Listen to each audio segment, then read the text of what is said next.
atas kesempatan yang diberikan kepada kami. Kami dari kelompok 6 akan membahas tentang teori dari tokoh Horace Bushnell. Namun sebelum itu perkenalkan nama kami. Perkenalkan, nama saya Imelda Frian Sabuna.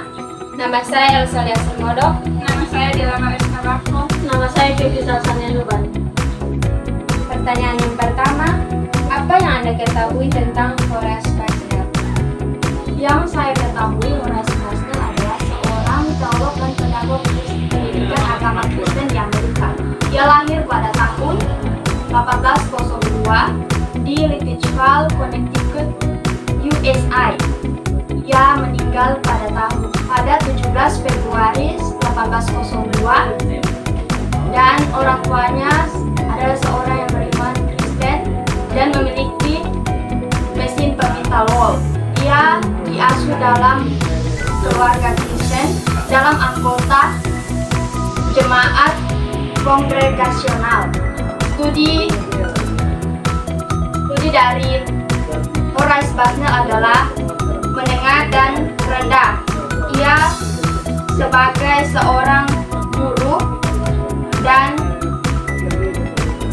mengajar sebagai guru luar. Baik, selanjutnya kira-kira dari teman-teman semua ada yang mengetahui riwayat lanjutan dari seorang Horace Bushnell? Menurut saya, riwayat lanjutan dari Horace Bushnell adalah dia menikah dengan Mary Upton dan juga tulisan-tulisannya adalah kebangunan rohani dalam jemaat dan juga gemelut dalam gereja dan Christian Nurture atau asuhan Kristen, dan yang paling terpenting dalam tulisan-tulisan yang dia buat adalah ia memuat pikiran-pikirannya tentang pendidikan agama Kristen, dan juga Bushnell sendiri adalah seorang teolog dan juga pedagog, dan Bushnell adalah seorang profesor di Yale pada Fakultas Teologi. Di antara teman-teman, apa yang kalian ketahui tentang tujuan PAK menurut Horace Bushnell? Tujuan PAK adalah agar anak-anak hidup beriman kepada Yesus Kristus. Ia menekankan pengajaran pendidikan atau asuhan kepada anak-anak mulai dari kecil atau dalam kandungan ibu. Orang tua harus memberikan kesaksian dan pengajaran Kristen yang mereka ketahui kepada anak-anaknya.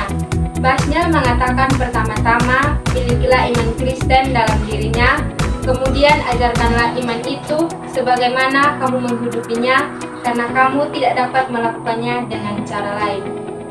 Menurut teman-teman, apa yang teman-teman ketahui tentang lingkungan PAK menurut Horace Bushnell? Jadi menurut Horace Bushnell, lingkungan PAK itu terbagi menjadi dua konteks. Yang pertama, rumah tangga. Artinya keluarga menjadi tempat utama dan terutama untuk seorang anak belajar. Jadi di situ Horace Bushnell mengatakan bahwa ayah harus menjadi uskup dalam rumah tangga. Artinya di situ di dalam keluarga dan rumah tangga anak belajar tentang nilai-nilai Kristiani. Yang berikut jemaat.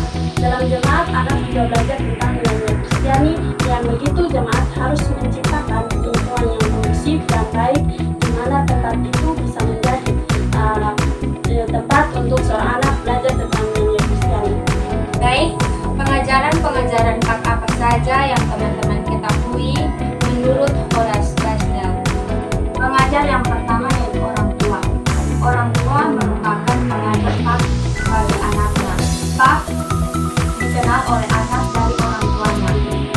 Anak mengenal Tuhan melalui orang tuanya.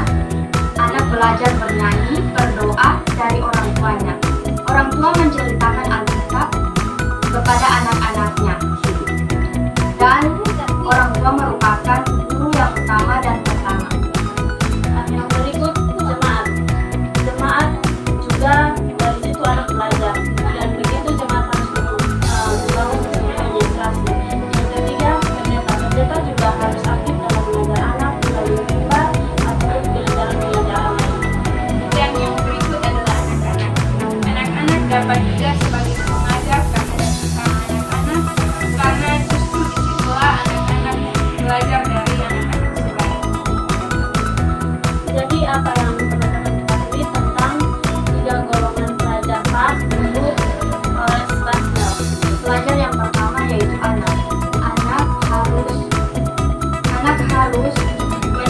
belajar dari firman Allah melalui orang tua, jemaat, dan teman sebayanya. Yang kedua, orang tua. Supaya orang tua berhasil sebagai pengajar, ia harus lebih dahulu menjadi seorang pelajar. Yang berikut adalah warga jemaat. Warga jemaat haruslah menjadi pelajar bagi pendidikan agama Kristen karena jemaat juga adalah sebagai pengajar pendidikan agama Kristen. Apakah di antara teman-teman ada yang mengetahui tentang 3 golongan kurikulum menurut Horace Bushnell? Jadi secara rinci Horace Bushnell memang tidak menuliskan secara rinci, tetapi dapat digambarkan dengan yang pertama, anak. Anak dapat mengendalikan tubuh untuk membiasakan berperilaku baik dan yang bersifat rohani. Yang berikutnya orang tua. Ini maksud dari Christian Luther. Maksudnya tekanan pada permainan anak. Yang ketiga, warga jemaat yang dewasa. Khotbah yang direncanakan bagi orang dewasa. Untuk mengakhiri podcast ini, saya mewakili teman-teman semua mengucapkan sekian dan terima kasih. Kiranya apa yang kami sampaikan dapat bermanfaat bagi kita semua. Tuhan Yesus memberkati.